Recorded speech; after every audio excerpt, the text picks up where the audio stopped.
आलेले गेस्ट आहेत त्यांची ओळख करून देते। आपचे व्हाइस प्रेसिडेंट आहेत संदीप मेहताजी। नमस्कार, आपलं खूप खूप स्वागत एनडीटीव्ही मराठीमध्ये। संदीप मेहता यांना आपण ओळखता कारण संदीप मेहता यांनी वेगवेगळ्या भाषांमध्ये कामं केलेली आहेत आणि त्यामुळे ते कलाकार म्हणून आणि अभिनेते म्हणून जास्त ओळखीचे आहेत।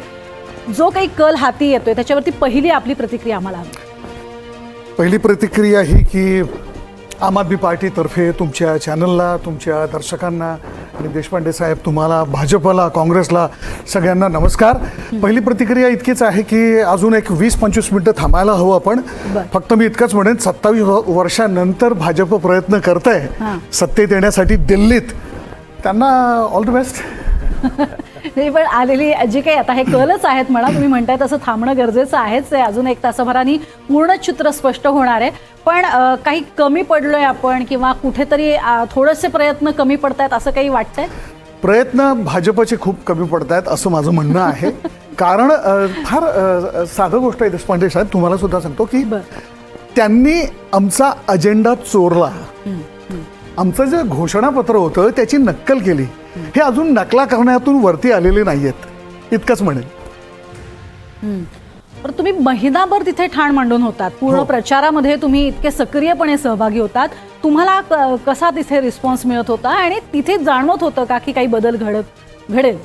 बदल अजिबात घडणार नाही, कारण तिथे आम आदमी पार्टी हाच पक्ष रुजणार, मोठा होणार।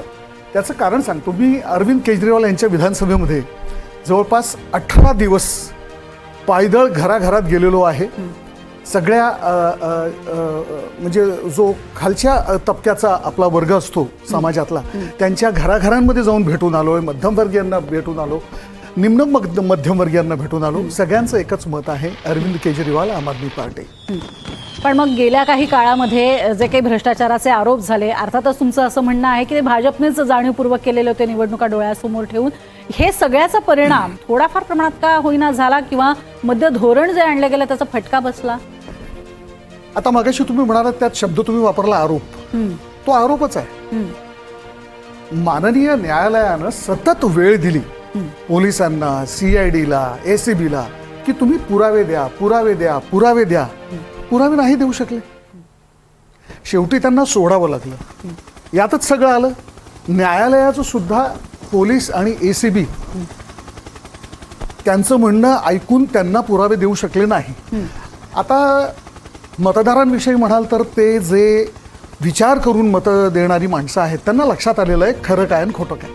हे भाजपाने जे सुडाचं राजकारण केलं किंवा जाणीवपूर्वक त्यांच्यावर खटले भरले, तुरुंगात टाकलं, याचा काही फायदा आपला होतोय का? आणि दुसरं, काँग्रेसने या निवडणुकीमध्ये संदीप दीक्षित सारखा तगडा उमेदवार उभा केला, त्याचे काय परिणाम होत आहेत तुम्हाला तिकडे जाणवले?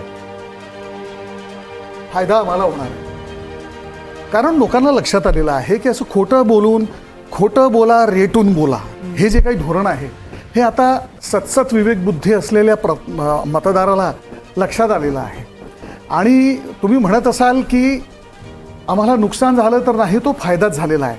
आणि संदीप दीक्षित काय किंवा प्रवेश वर्मा काय, हे जर का खरंच परिणाम करू शकले असते राजकारणामध्ये तर त्यांना जाहीर केलं असतं ना मुख्यमंत्रीचा चेहरा म्हणून। सगळ्यात दयनीय अवस्था भाजपची ही आहे की भाजपकडे दिल्लीत चेहरा नाही मुख्यमंत्रीचा, आणि जे काही आहेत त्या सगळ्यांवर काही ना काही प्रकारे आरोप लागलेले आहेत किंवा त्यांचा तो चेहराच नाही किंवा कनेक्टच नाही त्यांचा, असं माझं म्हणणं आहे। पण मग जे आमदार निघून गेले त्यांचं काय? 7 जण निघून गेले, त्यांच्यावरनं सुद्धा टीका होतेच आहे।